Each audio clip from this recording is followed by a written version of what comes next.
dyan o. Ito mga kapanguma na humanang gid man ang aton nga DIY electric kasaba grater or ining ligidan sang balinghoy. So bag-oklo ni siya gingamit. No nagamit ko na ni siya, wala ko pa gani ni malimpyuhan. So mo ni siya ang iya motor. Iya sang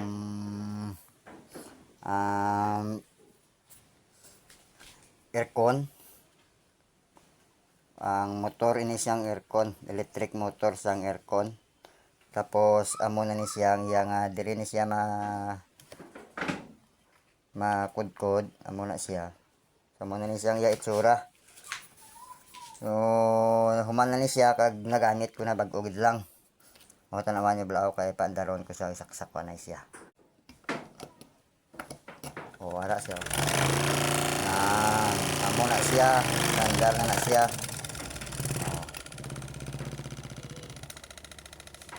Diba?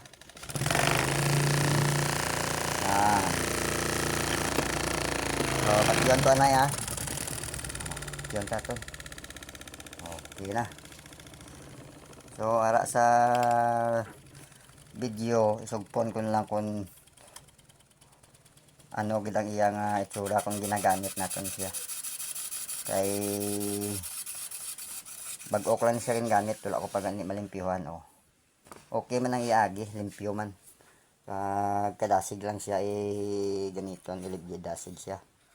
So daw hindi ako kumbinsido kasi ni islan ko ning yang blade naman kung maghabol naman siya. Pero sa subong amo na niyang gingamit naton mga kapanguma.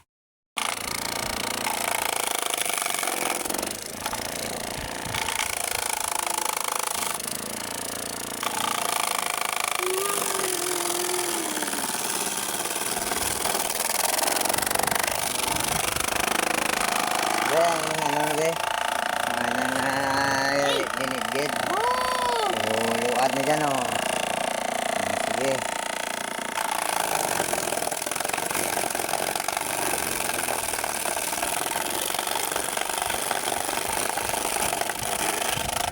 Dyan na. Huwag naging luad. Yan na.